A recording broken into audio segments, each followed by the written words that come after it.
ప్రభునందు మాకు అత్యంత ప్రియులైన దేవుని ప్రజలందరికీ యేసుక్రీస్తు వారి శ్రేష్టమైన నామంలో శుభాలు తెలియజేస్తున్నాను. ఇలాంటి ఎక్స్ప్లెనేషన్ ఒకటి ఇవ్వాల్సి వచ్చే రోజు వస్తుందని మేము ఎప్పుడు అనుకోలేదు. మా ఛానల్లో సుమారుగా 15.3 ల్యాక్ సబ్స్క్రైబర్స్ ఉంటారు. అందులో 8,100 వీడియోలు ఉన్నాయి. ఒక్క వీడియో కూడా కాంట్రవర్సీకి సంబంధించిన ఒక్క వీడియో కూడా మా దాంట్లో ఉండదు. కానీ ఈరోజు ఈ వీడియో చేయాల్సిన పరిస్థితి మమ్మల్ని తీసుకొచ్చారు. రాజ్ బోడి అనే ఒక ఆయన బ్లెస్సీ వెస్లీ గారి మీద అతి తీవ్రమైన, క్రూరమైన, నిరాధారమైన ఆరోపణలు చేశాడు. ఆయన చెబుతూనే వీళ్ళెవరో నాకు తెలియదు, వీళ్ళ గురించి ఏమీ నాకు తెలియదు, నాకు వచ్చిన సీక్రెట్ సోర్స్ ప్రకారం నేను చెప్పేస్తున్నానని బ్లెస్సీ గారి ఫోటో చూపించి, ఆ వీడియో చూపించి బ్లెస్సీ గారికి 10 లక్షలు ఇచ్చారు. 3 నెలల క్రితమే వరకు 10 లక్షలు అందాయి. మతోన్మాదులకు ఇన్ఫర్మేషన్ ఇవ్వడానికి ప్రవీణ్ పగడాల గారిని రాజమండ్రి పిలిచారు అని ఆ ఆరోపణలు చూసినప్పుడైతే మేము చాలా దిగ్భ్రాంతికి గురయ్యాం. అసలు ఏం జరుగుతుందో మాకు అర్థం కావట్లా. అనవసరంగా మమ్మల్ని ఈ ఇష్యూలోనికి లాగాలని ఎవరెవరు ప్రయత్నాలు చేస్తున్నారో మాకు అర్థం కావట్లేదు. కానీ రాజ్ బోడి గారికి నేను చెప్పే మాట ఏంటంటే, అర్జెంటుగా మీరు బహిరంగంగా క్షమాపణ చెప్పాలి. మా గురించి తెలియకుండా, ఏ విషయం కూడా తెలియకుండా ఎవడో ఒక గొట్టంగాడు మీకు ఇన్ఫర్మేషన్ ఇస్తే లేదా ఏదో మెసేజ్ పంపిస్తే దాన్ని మీరు మీ ఛానల్లో పెట్టి అక్కడి నుంచి మిగతా ఛానల్స్ కూడా, రకరకాల ఛానల్స్, శ్రీ మీడియా అనే ఛానల్, ప్రజా చైతన్య అనే ఛానల్, ఇవన్నీ కూడా ఈ వీడియోలు సర్క్యులేట్ చేస్తూ విపరీతంగా థంబ్నెయిల్స్లో బ్లెస్సీ వెస్లీ గారి ఫోటో వేసి ఇన్ని డబ్బులు, ఇన్ని హత్య వెనకాల కుట్రదే అని అనవసరంగా కేసును డైవర్ట్ చేసే పరిస్థితి ఇక్కడ కనబడతా ఉంది. నేను రాజ్ బోడి గారికి, ఆ తర్వాత ఆ ఛానల్స్ ఎవరైతే అప్లోడ్ చేస్తున్నారో మేము చాలా సీరియస్ యాక్షన్ తీసుకున్నాం. ఎందుకంటే ఇది సామాన్యమైన ఎలిగేషన్ కాదు, మామూలుగా మాట్లాడుకునే విషయాలు కాదు.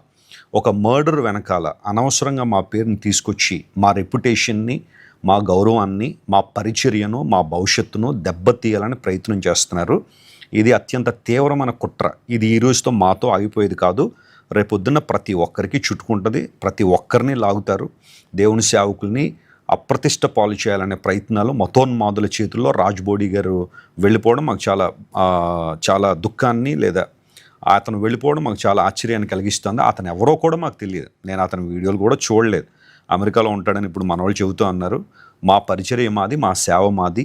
దేవుని సేవలో నిర్విరామంగా రాత్రింబగళ్ళు కష్టపడి ప్రభు సేవ చేస్తూ అనేక ప్రాంతాలు తిరిగి ప్రపంచవ్యాప్తంగా, భారతదేశంలో కాదు మా పరిచర్య, ప్రపంచవ్యాప్తంగా అనేక దేశాల్లో ఒక క్రెడిబిలిటీ కలిగిన పరిచర్య మీద ఇంత బురద జల్లడం చాలా హాస్యాస్పదం. ఈ విషయాన్ని మేము అతి తీవ్రంగా ఖండిస్తున్నాము. దీన్ని ఇక్కడతో వదిలిపెట్టే ప్రసక్తి అయితే లేదు. ఎందుకోసం అంటే చూస్తూ ఉంటే వెర్రోడి కేకలే గెలిచినట్టుగా కాల్చేసి గుడ్లు తల మీద వేసేస్తే కాలిపోవడం మేము సిద్ధంగా లేము. ఈ విషయంలో చాలా సీరియస్ యాక్షన్ తీసుకుంటాము, న్యాయబద్ధంగా పోరాడతాం. ఎవరైనా ఇలాంటి ఎలిగేషన్స్ ఇకపై చేస్తే ఏ ఒక్కరిని సహించము అని దేవుని సేవకుని మీకు తెలియజేస్తాను. ఎందుకంటే ఇది వెరీ ఫస్ట్ టైం ఇలా స్పందించడం. మేము మా పరిచర్య చాలా చక్కగా సువార్త పరిచయలో కొనసాగుతున్నాం. ప్రవీణ్ పగడాల గారి విషయానికి వస్తే నేను ఎప్పుడు ఆయన వ్యక్తిగతంగా కలవలేదు. నేను ఆయన్ని యూట్యూబ్లోనూ, ఆ తర్వాత మిగతా సోషల్ ప్లాట్ఫామ్స్లో ఆయన ప్రసంగాలు అప్పుడప్పుడు వినడమే, కానీ వ్యక్తిగతంగా నేను కలవాలి. లాస్ట్ ఇయర్ మా బ్రదర్ అతన్ని వారి కాన్ఫరెన్స్ పిలిచినప్పుడు ఆయన 2వ రోజు వాకింగ్ చెప్పాను, నేను 3వ రోజు వాకింగ్ చెప్పాను. That's it. ఆ రోజు ఆయనకి యాక్సిడెంట్ అయింది అని ఇన్ఫర్మేషన్ రాగానే బ్లెస్సీ వెస్లీ గారు వినుకొండ ప్రయాణాన్ని కొన్ని గంటలు ఆపి, వెళ్ళాల్సిన వారు ఆగి, వెళ్దాం, ఏదైనా సహాయం చేయాల్సి వస్తుందేమో అన్న ఆలోచనలో మేము త్వరగా పరుగెత్తుకుని వెళ్ళేసరికి అక్కడ కొంతమంది ఉన్నారు. ఎస్పెషల్లీ ప్రవీణ్ గారి రాజమండ్రి వ్యవహారాలు చూసుకునే పిఏ రామ్మోహన్ రావు, తన వైఫ్ అక్కడ ఉంది. ఆమెను మొదట మేము కలుసుకున్నాం. అమ్మ ఏంటి సంగతి, ఏమనండి ఇలా జరిగింది, జెస్సికా గారికి తెలుసా, కొన్ని విషయాలు తెలిసింది, ఆమె షాక్లో ఉన్నారండి అని. పరిస్థితులు ఏంటో మాకు కూడా సరిగ్గా తెలియదు, పోలీసులు వస్తున్నారు, ఆల్రెడీ కేసు ఫైల్ చేశారు. రామ్మోహన్ రావు ఆల్రెడీ అక్కడ పోలీస్ స్టేషన్లో ఉన్నాడు, అతను కేసు ఫైల్ చేస్తున్నాడు. ఈ లోపల ఆమె వచ్చింది, 2 ఫోన్లు పట్టుకొచ్చింది మా దగ్గరికి. అందులో ఆ జెస్సీ గారి నంబర్ ఇస్తే బ్లెస్సీ వెస్లీ గారు మాట్లాడారు. ఆ తర్వాత మళ్ళీ మాట్లాడదాం ట్రై చేస్తే ఆమె దుఃఖంలో ఉన్నారని వాళ్ళ పిఏలు ఎవరో మాట్లాడారు. ఇది జరిగింది. ఆ రోజు నేను నా పనులన్నీ ప్రక్కన పెట్టుకుని హాస్పిటల్ దగ్గర ఉండి, ఆ మరుసటి రోజు పోస్ట్ మార్టం జరుగుతున్నప్పుడు కూడా అతి తీవ్రమైన ఉద్రిక్తత రాజమండ్రిలో ఉంటే నేను వెళ్ళి పోలీసులతో మాట్లాడి అక్కడ అందరితో కూడా పర్యవేక్షించి, అంటే నేను ఒక్కడనే అని చెప్పట్లేదు, చాలామంది లీడర్స్ అప్పుడే అక్కడ వచ్చి ఉన్నారు. అందరం కలిసే కలెక్టివ్గా నిర్ణయం తీసుకుని హైదరాబాద్ నుండి వాళ్ళ టీం వచ్చారు, వారందరూ కూడా అక్కడ ఉన్నారు.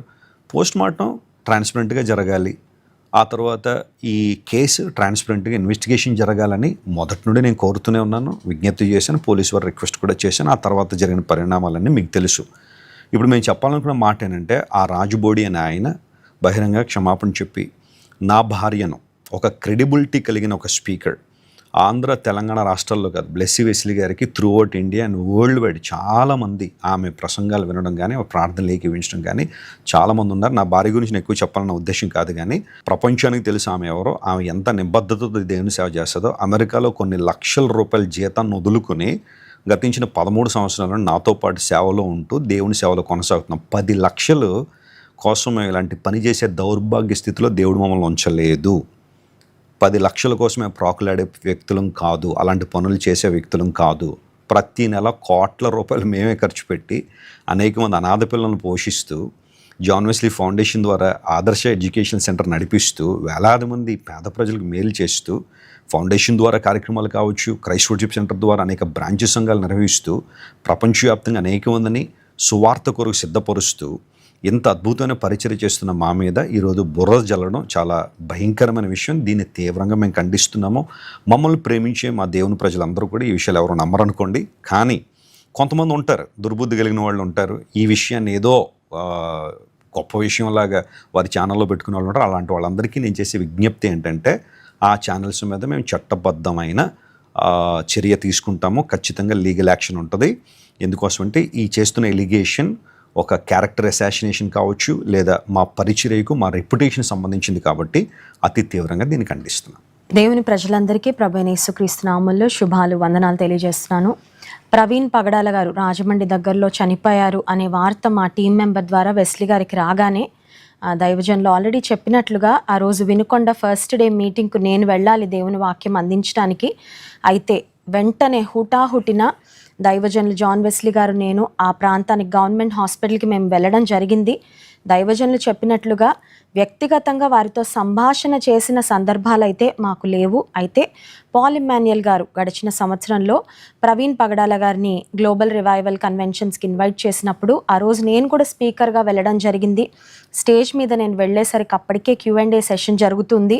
పాల్ గారు ఒకవైపున, ప్రవీణ్ పగడాల గారు ఒకవైపున కూర్చొని Q&A మాట్లాడుతున్నప్పుడు నన్ను కూడా స్టేజ్ మీద జాయిన్ అవ్వమని పాల్ ఇమ్మాన్యుయల్ గారు అడిగారు. అయితే అప్పటికే సమయం అయిపోతా ఉంది కాబట్టి వారు కంటిన్యూ చేశారు. నేను అంతగా సుముఖత చూపించలేదు. నా భర్త గారు స్టేజ్ మీద ఉండుంటే నేను వెళ్ళుండేదాన్ని. ఆ తర్వాత Q&A అయిపోయిన తర్వాత దైవజనులు ప్రవీణ్ పగడాల గారు స్టేజ్ దిగి వెళ్ళిపోతున్న వ్యక్తి ఏమనుకున్నారో నాకు తెలీదు. నేను స్టేజ్ ఎదురుగా సోఫాలో కూర్చున్నాను. ఆ రోజు GRCలో పార్టిసిపేట్ చేసిన వారందరికీ తెలుసు, వారు గమనించి ఉంటారు ఇది. బ్రదర్ స్టేజ్ మీద నుండి దిగి వెళ్ళిపోతూ నేను కూర్చున్న సోఫా వద్దకు వచ్చి నాకు ప్రైజ్ ది లార్డ్ చెప్పి నాకు విష్ చేసి వెళ్ళారు. వారు మరణించారు అన్న వార్త వినగానే నేను ఫస్ట్ అండ్ లాస్ట్ బ్రదర్ని చూసింది అదే, ఆ సందర్భమే. వెంటనే నా జ్ఞాపకం వచ్చింది. ఒక స్త్రీగా నేను ఉన్నప్పటికీ, ఒక స్త్రీగా వారు నాకు ఇచ్చిన గౌరవము, ఒక దేవుని సేవకురాలిగా వారు నాకు ఇచ్చిన గౌరవాన్ని నేను మరి జ్ఞాపకం చేసుకున్నాను. వెంటనే దైవజనులకు చెప్పాను, ఒక తోటి దైవ సేవకునిగా, సేవకులంగా మనం వెళ్దామండి అని. వెళ్ళి దాదాపు గవర్నమెంట్ హాస్పిటల్ దగ్గర నేనైతే 3 గంటలు వెస్లీ గారితో పాటు నేను కూడా ఉన్నాను. వారి భార్య మరి సిస్టర్తో కూడా నేను మాట్లాడడం జరిగింది.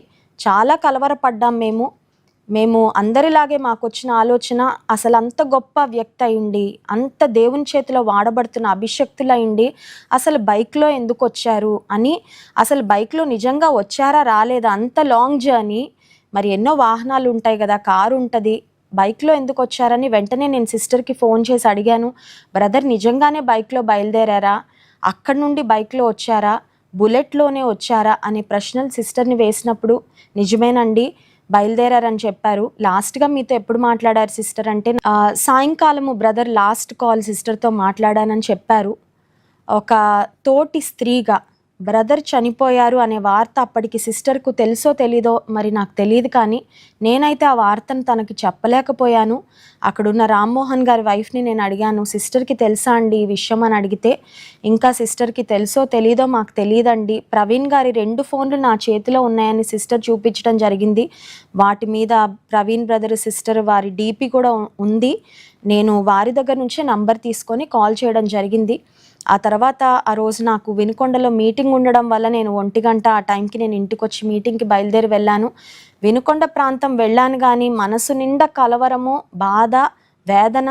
ఒక గొప్ప దైవజనుని మరి తెలుగు క్రైస్తవ ప్రపంచం కోల్పోయిందని, వారితో వ్యక్తిగతంగా పరిచయం లేకపోయినా వారి కుటుంబ విషయంలో మరి ఆ బ్రదర్ యొక్క లాస్ మేము కూడా మరి పర్సనల్గా ఫీల్ అయ్యి ఎంతో వేదన పడ్డాం. బ్లెస్సీ వెస్లీ గారు, sorry for the interruption. Blessy Wesley గారి నిబద్ధత ఎంత గొప్పది అంటే, మేము ఆ రోజు ఆ డెడ్ బాడీ అక్కడ రాజమండ్రి హాస్పిటల్ మార్చురీ దగ్గర ఉన్నప్పుడు, ఆ వ్యాన్లో ఉన్నప్పుడు నేను వెళ్ళి చూశాను కానీ వారు చూడలేకపోయారు. ఆ గాయం, ముఖం మీద ఉన్న ఆ గాయాన్ని చూసి నేను చూడలేనండి అని దూరంగా ఉన్నారు.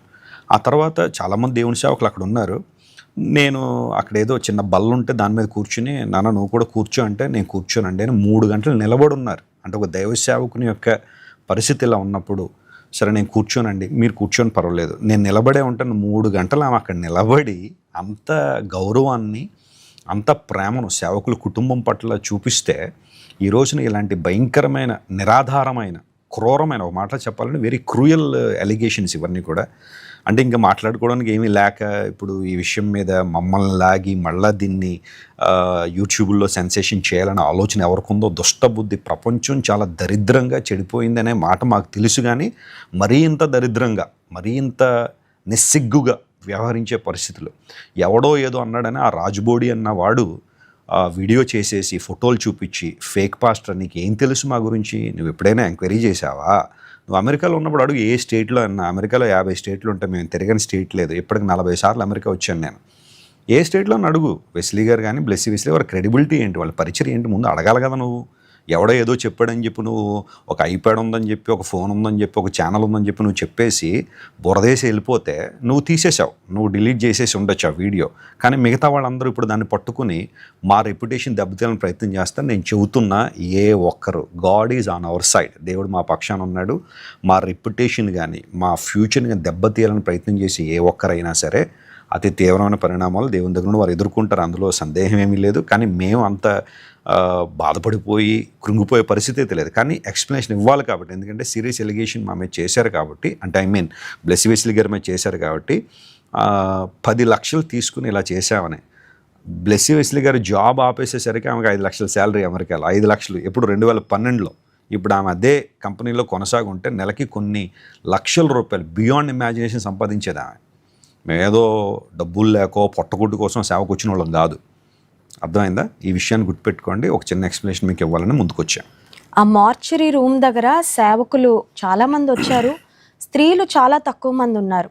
ఆ రోజు నాకు శరీరంలో అనారోగ్యంగా ఉంది, మీటింగ్కు వెళ్ళాలి, నాకు 3 ఆడపిల్లలు ఉన్నారు. కానీ ఒక స్త్రీగా నేను లైఫ్లో వెరీ ఫస్ట్ టైం నేను మార్చరీకి వెళ్ళడము, మార్చరీ దగ్గర అంతసేపు ఉండడము, కానీ కేవలం దైవజనుని మీద ఉన్న అభిమానము, గౌరవము, తోటి దైవ సేవకులుగా ఒకరికొకరము మనం నిలబడాలి అనే ఉద్దేశంతోనే ఆ రోజు నేను వెళ్ళి అక్కడ ఉండడం జరిగింది. అయితే మరి ప్రవీణ్ పగడాల గారికి కూడా 2 కుమార్తెలు.